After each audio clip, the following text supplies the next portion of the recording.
Okay, we're live here from my study at Brittle Heights Presbyterian Church here in beautiful, lovely Kingsport, Tennessee.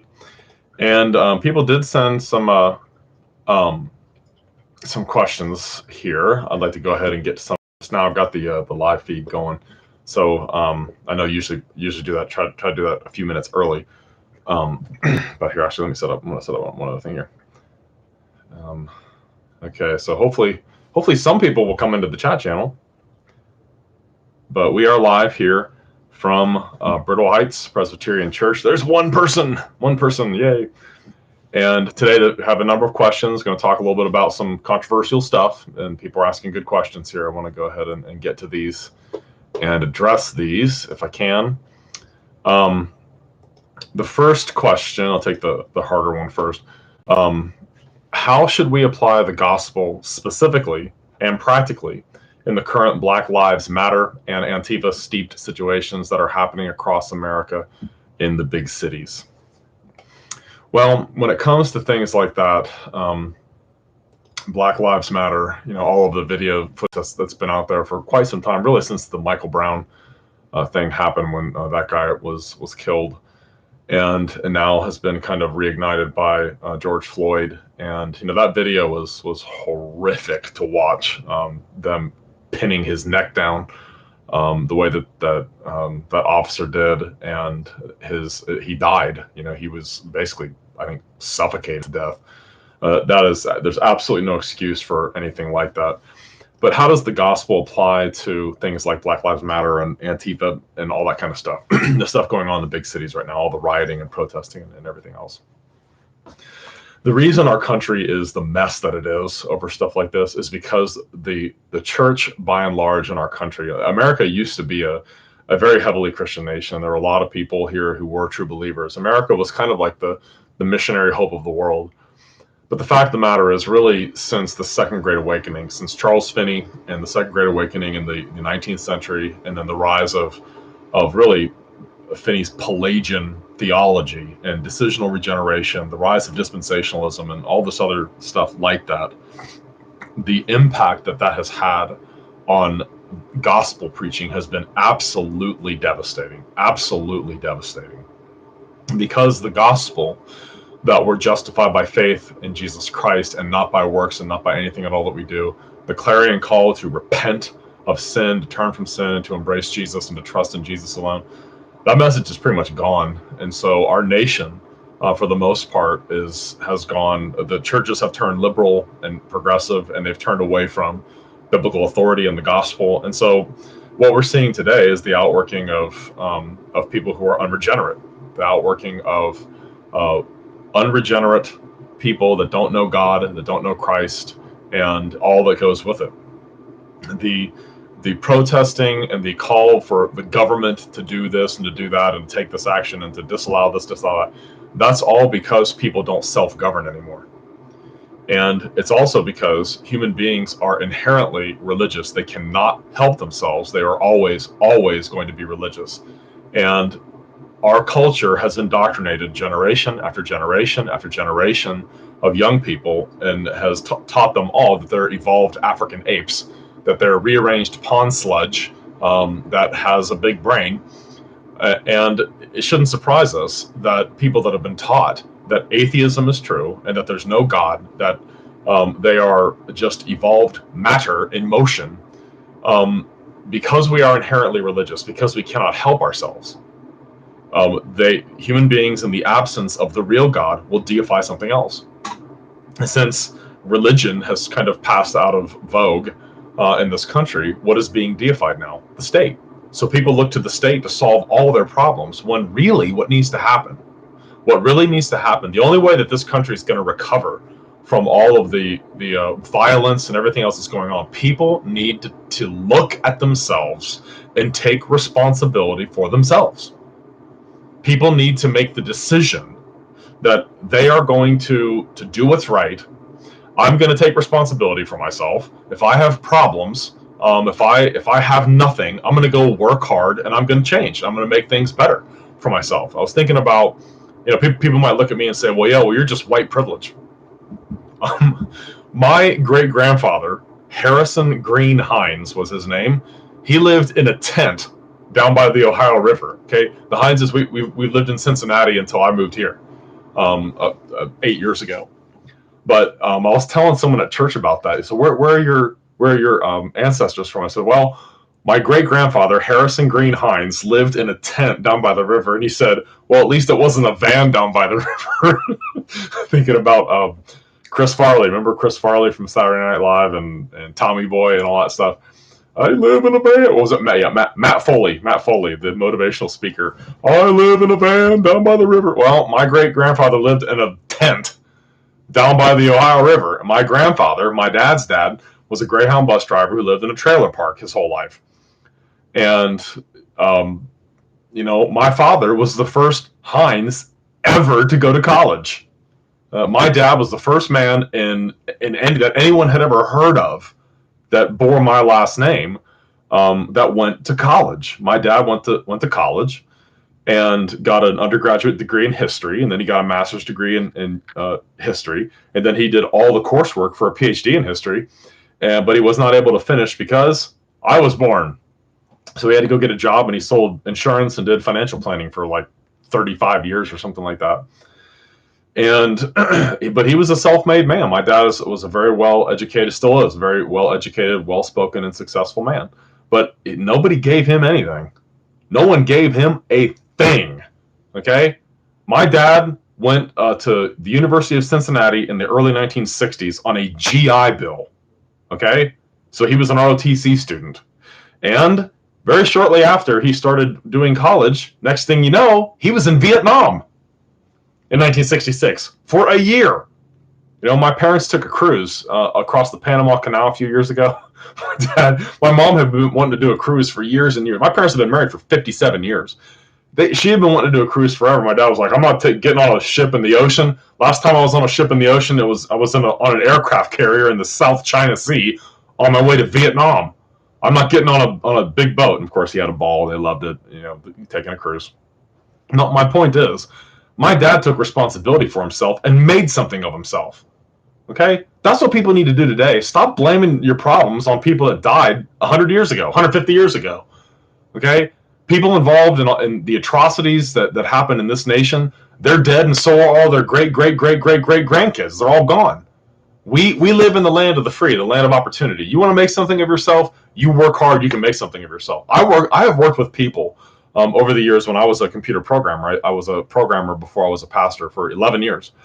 I worked with people who literally came from nothing. I mean, from rags, had nothing.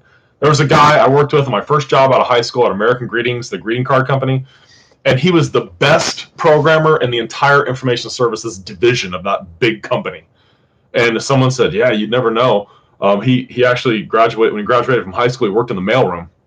And then the company offered a programming class, and he took it and really worked hard and worked himself all the way up. And he was like the senior best consultant programmer, no college education. He just worked really hard and made something of himself. That's what people need to do now. People are so mad about this and that and white privilege and critical race theory and all this other stuff, and people are protesting this and protesting that, and people want the government to do this and do that and everything else. The founders of this country knew that this grand experiment in liberty would only work if people were self-governing. If people were self-governing, meaning they don't need the government and they don't want the government to take care of them. They don't want anyone to do anything for them because they want to take care of themselves, by themselves. So that's the thing. The thing is, everything that's happened in this country in terms of racial bigotry is sinful, it's evil, it's wrong. Chattel slavery was a grotesque evil. It was a grotesque evil, and the thing is, under a biblical law order, the Old Testament identifies kidnapping, man-stealing as a capital crime. I agree with that. I think kidnapping should be a capital crime. So anyone that was kidnapped, if the Bible had been upheld, every single one of them should have been executed for doing that. So yes, I am against racism in that sense, but there's another problem here. There's another problem here. The church has failed miserably on this topic. race, the way the term is normally used today, it's using the term race in the Darwinian sense of the word. Okay, we don't believe in race in that sense. If we're Bible-believing Christians, there is the human race, period. That's it. That's all there is. There's the human race. People have different skin tones. People have, like, when I registered to vote down here, they wanted me to put down my race. And it was like Caucasian, Latino, Black, and all this other stuff. There were some things listed on there I didn't even know what they were. So I just checked the box that said other and wrote Adams, because that's the only race there is. And oh, by the way, we had a really good speaker here a few years ago that did a conference. Let me see if I can do the illustration that he did. Let me find it. Yeah, piece of paper. One of the most powerful illustrations. He was talking about race in one of his talks. He was a guy from Creation Ministries International, Gary Bates. He held up a white piece of paper and said, "Everybody, this is white. You see me? Do I look white to you?" See, look at me. Look at my hand. Am I white? Not really. I mean, I'm kind of like pink, beige-ish, peach-colored, maybe a little bit. I've always told people, Hineses we don't tan. There's the lighter colored skin, and then there's pink when we get sunburned. But we don't do tan. Amy's family, my wife's family, she has a German Polish background. Her skin is like kind of olive colored, and she'll tan nicely. Some of my kids will tan. The ones that got my skin genetics, they don't tan. They just get sunburn and peel. So that's all I've ever done is sunburn and peel. But what race am I? I honestly couldn't tell you. I don't know. I know the Hineses came from England in the early 1500s, and my mother's family are Scottish. They have last names that start with MC, like Macklemore, and there's some Taylors and Terrys in there too, and there's some other last names I don't even know, like where they're from, really. But what am I? What am I personally in terms of race, in terms of my ethnicity? I have no idea, and honestly, sincerely, I don't really care. Because the only thing that I really need to know is that I'm a descendant of Adam. I am not an animal. I'm a human being made in the image of God. And because of that, I need a savior. I need salvation from my sin. That's what everybody needs, regardless of the lightness or darkness or brownness or yellowness of their skin. Okay? We're human beings made in the image of God. I was thinking about all of the extraordinary people that look different from me that I've known throughout my life. One of my best friends growing up, his mother was Vietnamese because his dad, like my dad, a lot of my friends' dads were Vietnam veterans, because I was from that generation whose dads fought in the Vietnam War. And his dad had been in Vietnam too, and he had married a Vietnamese woman and brought her back here. And what was he to us? It was just, that's who he was. We didn't think about him as being a different race. He just looked different, and he didn't get sunburned as easily as we did. But we didn't think of him as something else. I knew kids that were Greek that had the kind of darker Greek colored skin. Some of them were phenomenal athletes. I mean, just incredible athletes. But we didn't think about that when we were kids. There was an innocence to it, and there were black kids that went to the high school. I didn't think about that either. It wasn't like, oh, there's a black kid and there's a Chinese person or something like that. It was just human beings.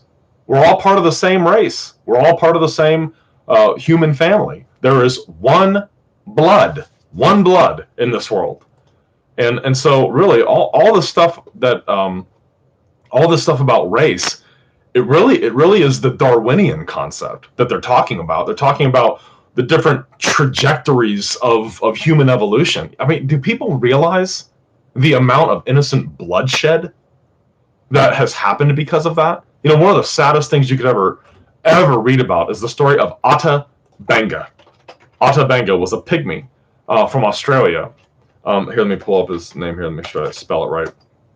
I cried the first time I ever heard this guy's story. Ata Benga was his name. His first name is spelled O-T-A, Ata, and his last name is Benga, B-E-N-G-A. This guy, it's hard to even talk about this. It really is upsetting to me to even remember it. He was captured. He was captured and put in the zoo in the Bronx, in this country, on display. Okay, listen. Benga had been purchased from African slave traders by the missionary Samuel Phillips Verner a businessman searching for African people for the exhibition. He accompanied Werner to the United States. Later at the Bronx Zoo, Banga was allowed to walk the grounds before and after he was exhibited in the zoo's monkey house. That's absolutely horrendous. But why did they think that? Because they believed in Darwinism. They believed in evolution. They believed in the Darwinian concept of race, that these were different trajectories of human evolution, and they weren't as evolved as the lighter-skinned people in Europe or something like that. Absolutely atrocious. What a moral atrocity. That poor guy, he killed himself. I remember hearing the rest of his story. This poor young guy killed himself. He committed suicide. Can you imagine being put on display with monkeys in a zoo? But that's what Darwinism does. That's what that worldview gives us. It dehumanizes people because, well, they're not part of a higher trajectory of evolution from, I guess, better apes or something like that. That's ridiculous. That's ridiculous. And the fact is, Ota Benga, just like me, just like anyone else, no matter what, Asian, from Vietnam, from Africa, from Scotland, we're all descendants of Adam and Eve. We're all descendants of Adam and Eve, and that's all there is to it. So everyone's life matters. Everyone's life matters. I keep waiting for there to be like a real strong voice for unborn lives matter. How about the unborn? How about the unborn? Especially since the majority of abortions are among the black community. And that's on purpose, by the way. Margaret Sanger, the founder of the American Birth Control League, aka Planned Parenthood, was a racist bigot. Read George Grant's book, The Angel of Death, if you can find it. Most libraries won't even carry it. Or read Margaret Sanger's book, The Pivot of Civilization, where she talks about black people as human weeds and things like that. Unbelievable. Horrible person. Why did she think that? Because of evolution? Because she held to the Darwinian concept of race? Absolutely horrible. And it's incredible. Planned Parenthood still tries to deny its racist roots. Margaret Sanger was a racist. And what's incredible is that the American Birth Control Review, her periodical that was published in the United States in the 1930s, they published eugenics papers by Nazi doctors here in America. And so it's a little known secret, but there are people today in Virginia who were forcibly sterilized by the United States government because they were said to be feeble-minded because of their race. That comes from Darwinism. That comes from that whole ludicrous, absurd idea that human beings are from different trajectories of different types of ape-like hominids or something like that. That's a lie. Every human being, whatever their skin color, whether they are the darkest of the dark or the lightest of the light, we're all descended from Adam and Eve. And we're all made in the image of God. And people ask me, what are your thoughts on interracial marriage? I'm like, well, from the Darwinian perspective, there's no such thing as interracial marriage because there's no such thing as race. And the Greek word for race that's translated as race, genos, is not referring to race in the Darwinian sense. That's totally anachronistic to interpret it that way. Genos is simply referring to a person's ethnicity, where they're from, their background. The Bible teaches clearly, Paul said in Acts chapter 17, from one blood he made all the nations of the earth. And people look differently primarily because of the Tower of Babel. Because people that spoke the same languages, once God confused people's languages, and he really confused their languages. And everyone here that's a student of language knows how true that is. People that can't communicate don't want to be by each other. So the different people groups separated into their language groups of people they could have communication with, and they tended to pass on similar looking traits. That's why people in certain parts of the world look a certain way. People from Africa tend to have very dark colored skin. People that live in Asia are kind of in the middle. Their skin tends to be a bit more brown. People that lived in colder areas and people that lived in Europe tended to have lighter colored skin. What does that mean? It means that those people had different melanin content in their skin. That's all. It doesn't mean that they're better or smarter or descended from better apes or something like that. We're all descended from the same two people, Adam and Eve. And every human life, every life is important and matters. And people who have tried to enslave or to devalue people because of their skin color, that is a grotesque sin against God. People don't realize this. If you're racist, if you look down at people because they have lighter colored skin than you, or vice versa, you look down at people because they look different from you, or they have darker colored skin than you, you are grossly sinning against God. Grossly sinning against God.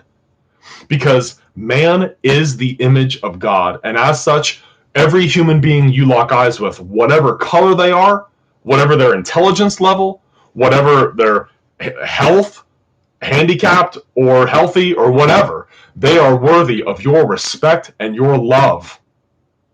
And we must not allow racist concepts in the church. It is sinful and wrong. And that was one of the great things about the gospel of Christ when it first came along, is it brought people together who would otherwise never have been together. The truth does that. It destroys all those things that separate people from one another. It destroys everything, all of the artificial barriers that people put up between themselves and others. It destroys xenophobia, being afraid of people because they look different, or they dress different, or they act different from you, or they're more expressive, or they're more quiet than you. Looking down at people for any reason like that is wrong, and it's a sin. Human beings are made in the image of God, and that's why to mistreat another human being is to strike out at God. It is to strike out at God. And if people are mistreating people, or they're being more suspicious of them, or they're more rough with them because they have a certain skin color, that's a sin. It's wrong.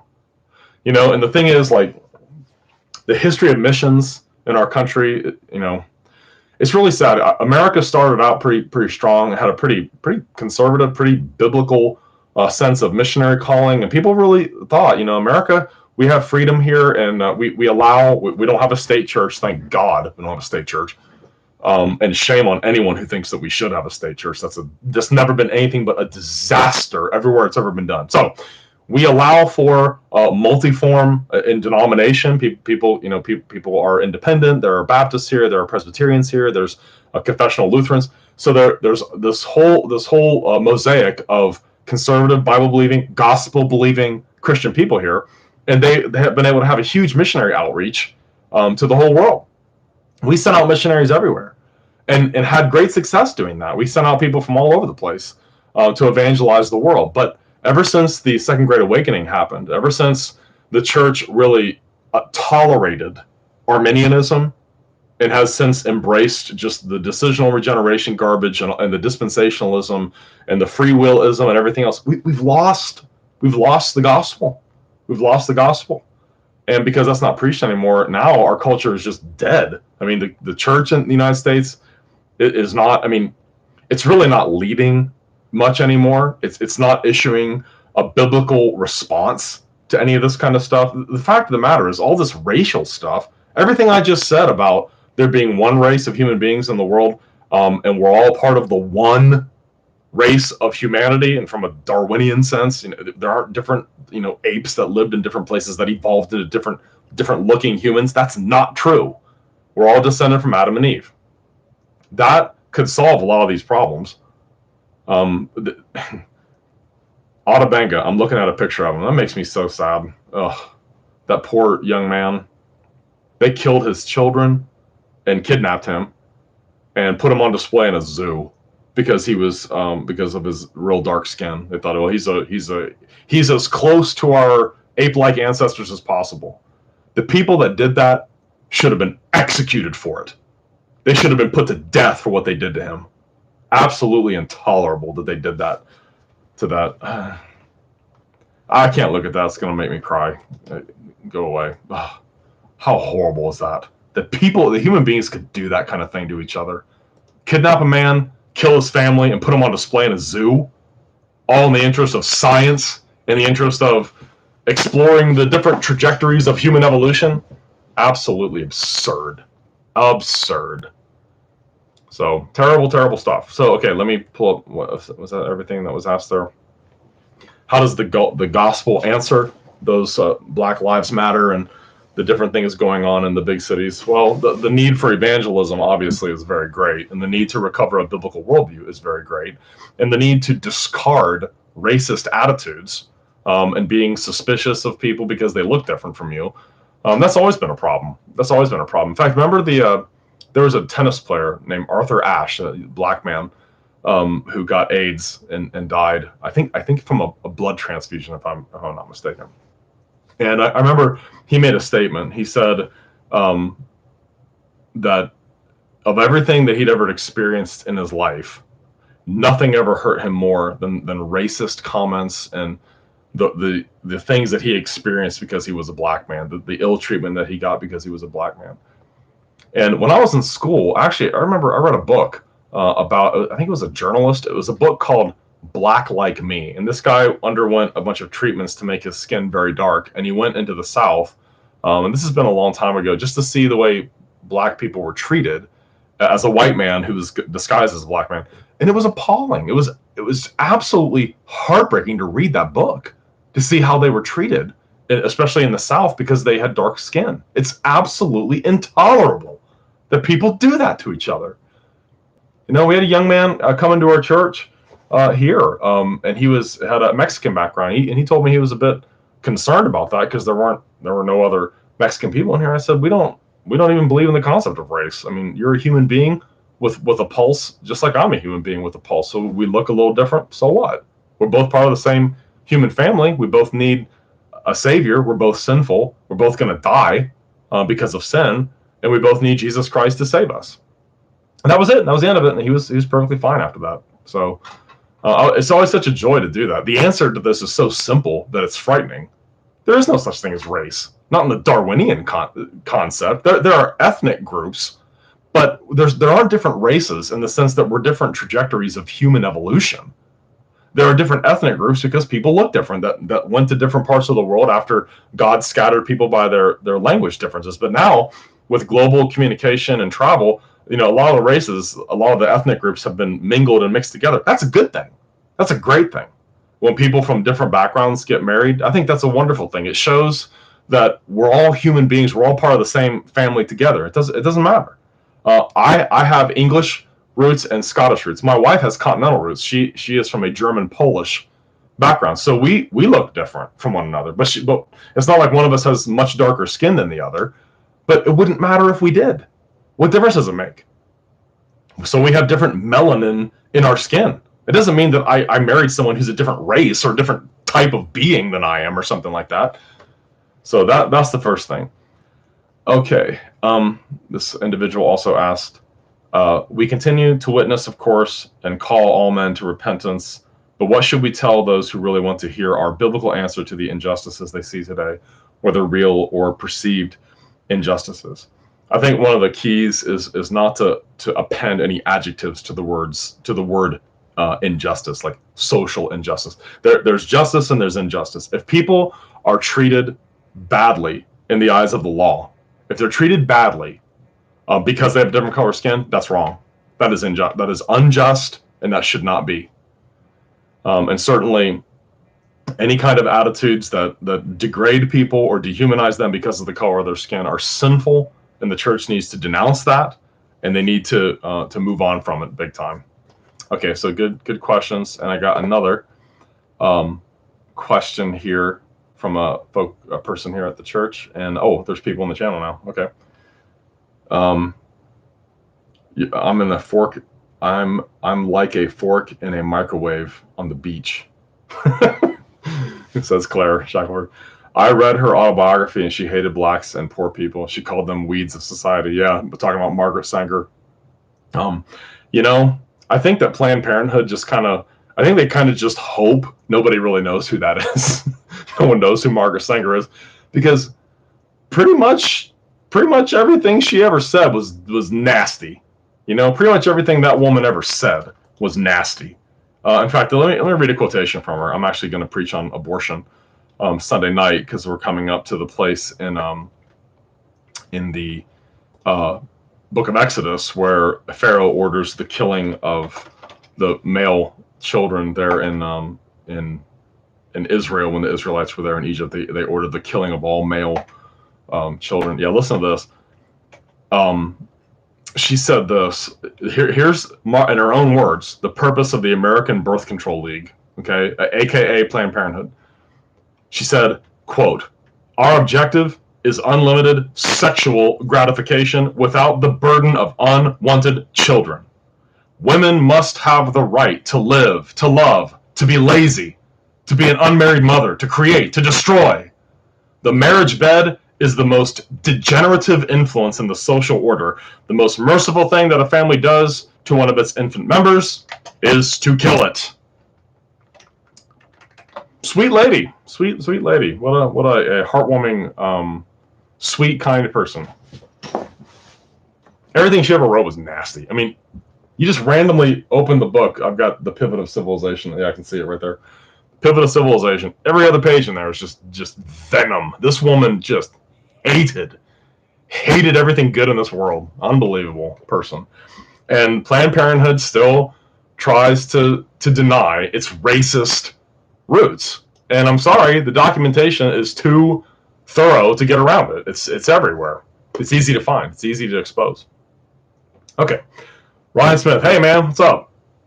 It's ironic because leftists reject science when gender dysphoria is involved, yet mock Christians for their unscientific belief in a sky daddy. Yeah, good point. I was listening to The World and Everything in It, and which is the World Magazine's daily podcast. It's pretty good news program thing. They were talking about what's her name, J.K. Rowling, the author of the Harry Potter series.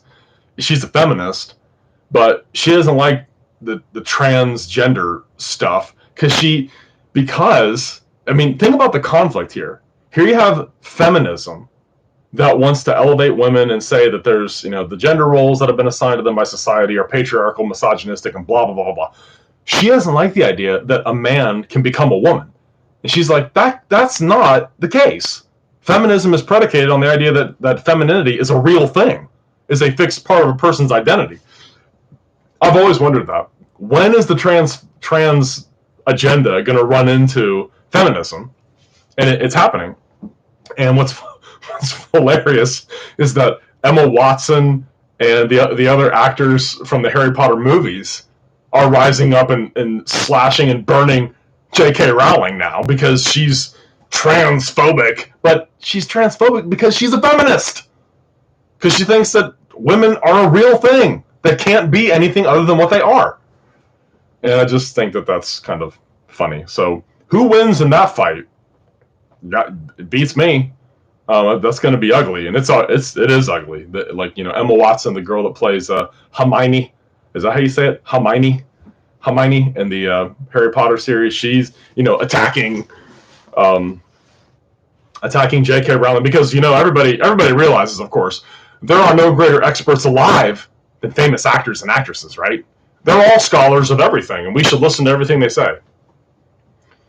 Famous actors and actresses, I could not possibly care less what they have to say about anything. Okay, but yeah, belief in Sky Daddy. All right, let's get to the next question here. Got to score more, but yeah, Ryan, thank you. Got to score more victim points. That was another point I was going to make when I was talking about people being the need to be self-governing. We are a country of victims. The rising generation really doesn't think that it's responsible for anything it does. If they do something stupid, it's because mom and dad potty trained me late in life. It's because somebody spanked me too hard once. Everything is someone else's fault. We're a country of victims and blame shifters, and it's terrible. We are responsible for what we do. We're responsible for what we do. And people do this all the time with family members. Well, he has shell shock from World War II. Really? So that gives him the right to mistreat everyone in his family? No. Well, he went through this hard thing or that hard thing when he was a child. That's why it's okay for them to be abusive. No, it's not. We are responsible for what we do. We are not victims. Okay? If an excuse really is a good excuse, if it actually is legitimate, if people can make excuses for the way they live their lives and for their sins, if those excuses are legitimate, then they will be legitimate with God.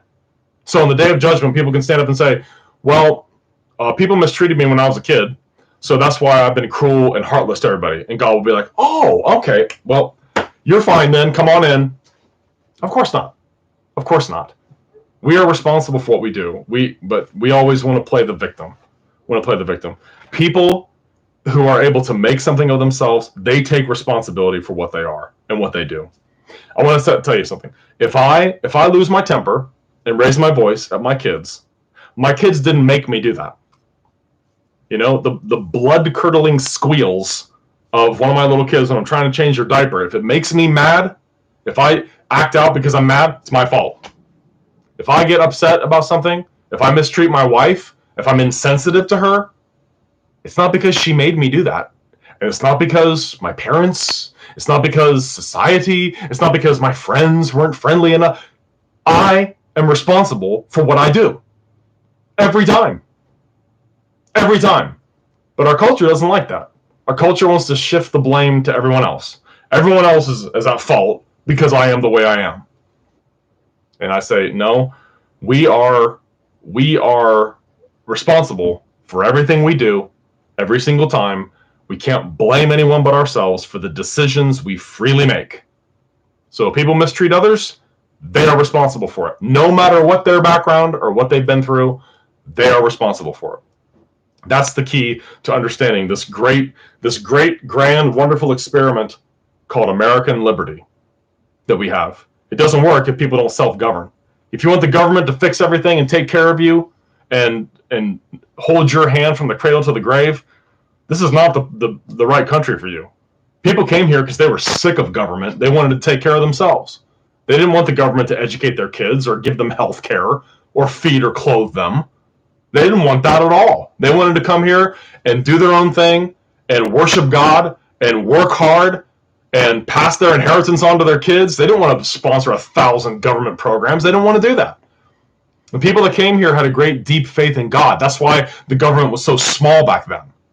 But as people have moved away from God, guess what gets bigger? The more people turn away from God, the true God, what gets bigger? Government. So people are never without religion. They just deify something else. If people won't submit to God, they're going to be governed by the state. Remember, even Ben Franklin, who was not a Christian, but he did believe that I think he believed in the existence of the Christian God, at least, somewhat. He made this statement, very famous statement, either you'll be governed by God, or by God you'll be governed. Meaning, either you all take responsibility for yourself, or the government is going to grow tentacles and stick its hands in everything in your life. What's the problem? People don't self-govern anymore. That's the problem. Julian Falling says, actors make their lives pretending. They make their living pretending. That's right, they do. And they pretend to have insight into things that they know nothing about, obviously. Like ethics and morals and the way people should live their lives, and et cetera, et cetera, et cetera. Okay. All right, next question here. Someone else asked some questions. All right. Number one. We keep hearing how we live in unprecedented times. Do you think the days we live in are really any harder or scarier than other times in the history of the world? No, I don't. We have it pretty easy, actually. They may be unprecedented in the history of our country, but not unprecedented for Christians. Christians have dealt with like horrifying circumstances throughout their history, especially in those early centuries. From the time of Nero, there were 10 Roman emperors in a row that at various times and in various locations unleashed brutal persecution against Christian people. Christians under communist regimes in Russia and in China and in other places, Cambodia and other places where communism went. Christians that live in Islamic areas experience incredible persecution, and their lives are regularly in danger. So, no, as far as being an American today, our lives are not harder or scarier than other times in the history of the world. In fact, the fact is we still have it pretty easy here. We have a pretty posh life. I mean, I'm not worried someone's going to come in here and start shooting at people. It could happen, I guess, but I'm not worried about that. I mean, I'm going to drive home today and see my family, and all will be well. I don't worry about that kind of thing. So no, I don't think that there are unprecedented times in the broad spectrum of world history. No, certainly weird for America. Yeah, the revolutionaries in the terms of the crazy stuff that they're asking for. I always tell people, what they want in terms of the LGBT revolution and all this government involvement and everything, is going to result in national suicide. What's the end result? Homosexuality and transgenderism, what does that produce? Gravestones with people in them. They don't have descendants. They don't want any. Our abortion death culture that wants to self-mutilate and engage in perverted forms of sex that don't result in babies being born, the culture is going to die. It's going to die. That's where it's going. The birth rate in America is lower than it's ever been. We are officially dying as a country now. We're not replacing ourselves. And one thing that I've always been a little bit concerned about, you think about a culture like America that's been as blessed as it has been, and we've murdered probably 75 to 80 million unborn children since Roe versus Wade, which was a Supreme Court decision, had no legislative authority at all, none, zero, and shouldn't have. And every single state in this country should have thumbed their nose at it and been like, so what? You made a dumb decision at the Supreme Court level? We have no obligation to change our laws. But they did. Struck down the anti-abortion laws in the states, and there's been a bloodbath ever since. About 75, 80 million babies dead. And also, I would point out, through the use of intrauterine devices, which are not contraceptives, they are abortifacients, they cause abortions, and birth control pills, you probably killed 70 to 80 million more. So somewhere between 140 and 160 million dead babies that would have been working, paying into things like Social Security and stuff like that. When the elderly, when there's no money left to take care of them, what are we going to do? What is our government going to do? You think that a government that has sanctioned the murder of 140 million of its citizens is going to care at all about the elderly when they need care and they're old, and they'll say, well, your life's not worth living anymore anyway. Plus, we don't have any money. Yeah, we killed the workforce that would have been paying into all these government programs since they're all dead and weren't even allowed to be born here. I guess we're going to kill all you too. So then it'll be 3,000 babies a day and 1,500 elderly people a day put to death. Culture doesn't care about it's young and it's elderly. It's the most vulnerable in its society. I mean, there is a generation whose teeth are like knives to devour the poor from off the earth, it says in Proverbs 30. That's our generation now. It's utterly ruthless. It has no concern, no care, no compassion for the innocents, for human life, for babies. And it's so obsessed with self-gratification and sex and pleasure that they'll sacrifice anything and everything, which makes sense if you're a Darwinist, if you're an evolutionist. Why not? Why not? It's just bags of biological goo. So if one bag of biological goo runs into another bag of biological goo and one forgets to say, excuse me, so what? See, the Christian world and life view says children are a blessing. All of them should be welcomed into this world. The Christian worldview, the Christian gospel, the Bible teaches that sex is not a right. Sex is not a right. I should preach a sermon called Sex is Not a Right. It's a privilege for the married and for the married only. Sex is not a right. It's a privilege for married people. And it carries with it certain responsibilities, such as a child being conceived. And if you have a child, you are obligated to take care of that child, to love that child. So sex is not a right. Single people are not allowed to have sex. Married people are not allowed to have sex outside of their marriage. Sex is not a right. It is a privilege for the married only. And obviously for the only kind of marriage there is, which is a man to a woman. One man, one woman. And it carries with it responsibility. If a child's conceived, that's a blessing. That's a good thing. That's not a bad thing. Now our culture, because it's narcissistic and crazy and self-centered, well, we don't want babies. We don't want them because they're a pain and they keep us up late at night and they make the bags under my eyes bigger. And I'm tired of getting baby poop on my fingers every morning. You know what? I am too. I am too at times.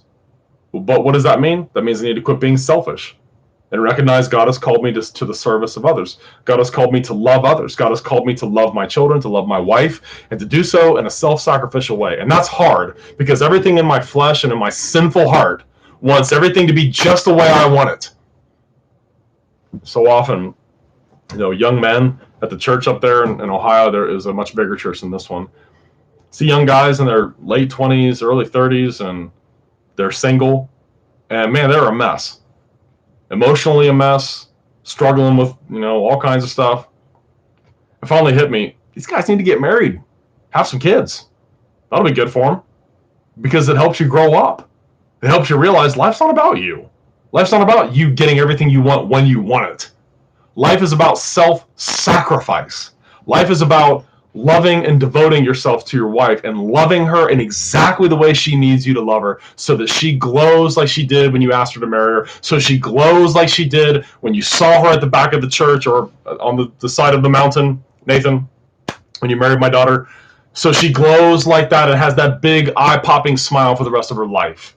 And I'm sorry, but a man can have perfect theology and know the Bible backwards and forwards, and if he doesn't love his wife well, that knowledge is doing him no more good than giving medicine to a dead man. You want to know how well a man's walking with Christ? Look at his wife. Is she happy? Does she feel loved? Does he see it as his mission in life to bring out the best in her? That's one of the things that's so important about marriage, is it forces young immature men to become men, to grow up, to quit thinking about video games, and to quit thinking about your hobbies, and to devote your life to the service of another human being, to another person. But our culture is narcissistic and crazy. Everything's about me. Everything's about myself, my happiness, and I need to find out who I am. I need to fornicate a few times and find out who I am. Who you are is a sinner. You need Christ. You need to be saved. You need to forget yourself. You need to die to self and live for the God who made you and created you in his image and gave you commands that are hard, told you to climb mountains that are steep, told you to go do things that are counterintuitive to your selfish pride and to your selfish desires. Go love a woman and love her with all your heart. To the woman, go love that man that you're married to. Love him with all your heart. Now, I know there's all kinds of things that happen. Life is devastating and it's hard, and there's things that are really tough. The fact is, we don't live in unprecedented times. Okay, we don't live in unprecedented times. Is it safe to say that every day when people repent and believe and become followers of Christ Jesus, that we are living in unprecedented times, and that there's never been this many Christians on earth before? Yes, I do think that. I think there's never been more Christians in the world than there are right now. However, I will say I don't think there's very many Christians in America anymore, because the gospel's not preached here anymore. All the ecumenical activity with Roman Catholicism and all of its idolatry and its false gospel and all that garbage, and Federal Vision runs rampant. Piperism with the initial justification by faith, final salvation by fruit, and nobody calls it out in the Reformed celebrity cult. Gospel's just not preached much in this country, and because of that, not many people are saved here. But from what I've read and what I've heard, the gospel is really thriving in South Africa, India, in South Korea, and in China. And I'm thinking eventually Korea, China, and those places, they'll probably send some missionaries here to evangelize the church here. Justification by faith alone is the gospel. If we're not preaching that with passion, with frequency, and if we're not calling for people to repent and believe the one true gospel, there are no Christians here. But there are a lot throughout the rest of the world, though. I think that America is in a season of serious spiritual decline. And in my lifetime, I've never seen anything like the lack of discernment, especially in Reformed circles that I see today. And it really breaks my heart. I always looked at so many men as being my heroes, and almost all of them have let me down. Almost all of them have just failed to do what I thought all Christians would do, and that would be to defend the gospel and preach the gospel and make sure that we protect it and that we uphold it and preach it. Okay, last question here. Excuse me. How can we change the narrative from disease, death, violence, lawlessness to being encouraged by knowing that the church, the bride of Christ, will always prevail? It's hard to find much out there that's reminding us of that. How can we change the narrative from disease, death, violence, and lawlessness? It'd be nice to have some news outlets that actually reported positive things occasionally. instead of focusing on all the yuck, gross death stuff and disease and violence and lawlessness and everything being destroyed and torn down and set on fire. It'd be nice to get some news outlets that would actually report encouraging things as well as concerning things. But all what the church needs to do is strengthen its fellowship with one another. I'm sad to say, the coronavirus, I think we've been manipulated some by the media.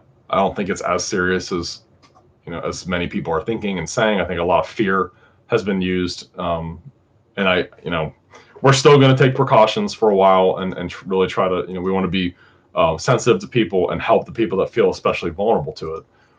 But the coronavirus has done something much worse than infecting people. The coronavirus, to me, has pointed out some of the weaknesses of the church.